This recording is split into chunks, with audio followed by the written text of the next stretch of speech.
తీసుకునేంత వరకు ఆ గోళ ఆపరు. అలా ఏడ్చాడంటే పేతురు. దేవునికి స్తోత్రం వేయుగాక. హల్లెలూయా.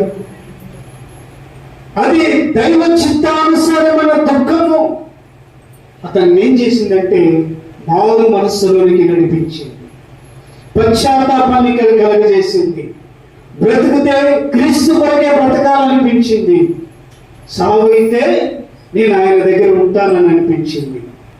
కాబట్టి 12 మంది శిష్యులలో కూడా ఎవరికి సాధ్యం కానిది ఇతనికి సాధ్యం చేశాడు దేవుడు. దేవునికి స్తోత్రం. ఇక్కడున్న వాళ్ళలో దేవుడు వారిలో ఒక్కొక్క తలంతులు పెట్టాడు. అది నాకు తెలియదు, పెట్టిన వారికి నీకే తెలుసు. దేవునికి స్తోత్రం.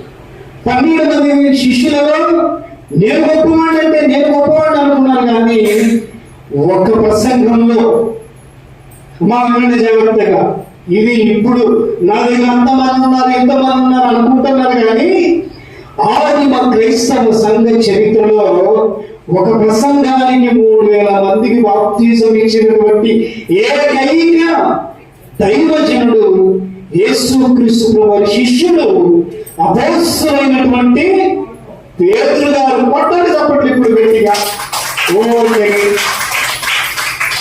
ఒక ప్రసంగంలో 3000 మందిని రక్షింపజేశారు. ముందు ఎలా ఉన్న తన పరిస్థితి? ఆయనెవరు నాకు, ఈయనెవరు నాకు?